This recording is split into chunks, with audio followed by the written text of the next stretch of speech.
this at every camp. I've heard it 27 times now. Every second you're in the right position, second off the top, you're dropping into the house. And I don't care if you're just doing it on the stick. Okay? So if you just sit there, all flopped out, lazy on the bike, you're not doing it good. Every moment you're on the bike, riding through the pit, going in the starting line, riding through your neighborhood, running to the top, I don't know what you do. Okay? But it needs to be in good position. Okay, so when we're sitting here, we want to match Gavin. Everyone match Gavin. All right.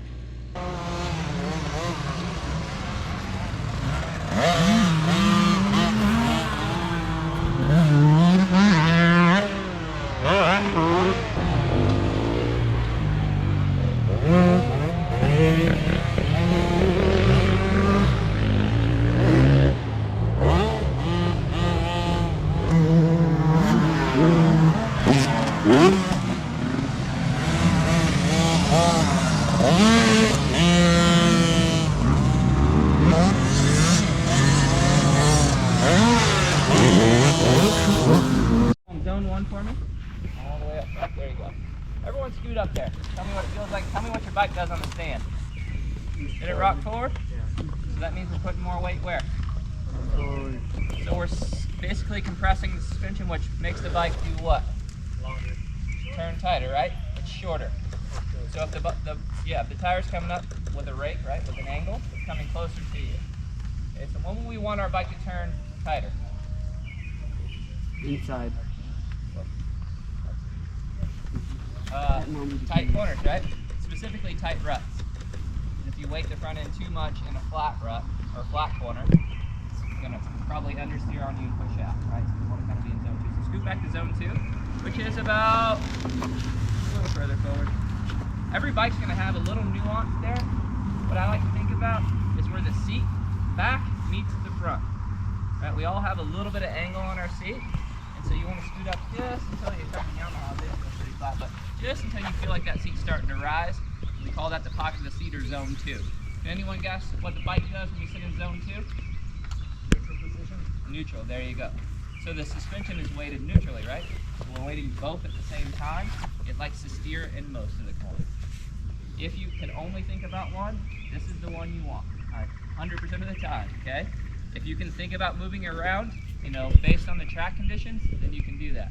So go back to zone 3 for me. Okay? When would this happen? And what does it do to the bike? You guys all wheelied, right? A little bit. So it makes the bike longer. It compresses the rear shock, makes the front end longer. Does that make sense? Makes the whole bike longer. As the shock compresses, the wheel kind of extends, and as the fork moves out, right? So when we want to use that, D-bouncing maybe. Straightaways?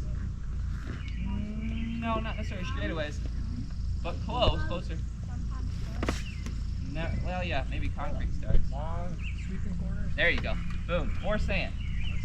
Anytime we want the bike to steer long, okay, or there's sand that's trying to suck the front tire in, we want to get a little weight off.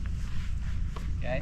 Like I said, zone 2 is what we're going to work all day today, and it's something that's 90% of the corners you can live with zone 2, maybe even 95% of the corners. Okay? So that's seated position 1, 2, 3. Now let's quickly talk about side to side 1, 2. So go ahead and sit in the middle of the seat. I guess everyone's already in the middle of the seat. See how your butt kind of just center line on the seat? Okay, so this is something that you guys are going to have to think about. Maybe take notes, maybe a video. When you're center line on the seat, where are you putting pressure in the tires? Center line. Okay? Now here's where it gets tricky, especially for the young mind. When we put our butt on the outside edge of the seat, or on the edge of the seat when we're cornering, where do we put pressure to the tires? Inside knobs. And when we put our body to the inside of the bike, where are we putting pressure? Top side of it. Do we ever want to do that? Absolutely not. Okay? So you have center line, berms and ruts. When you have support to the middle knobs, right?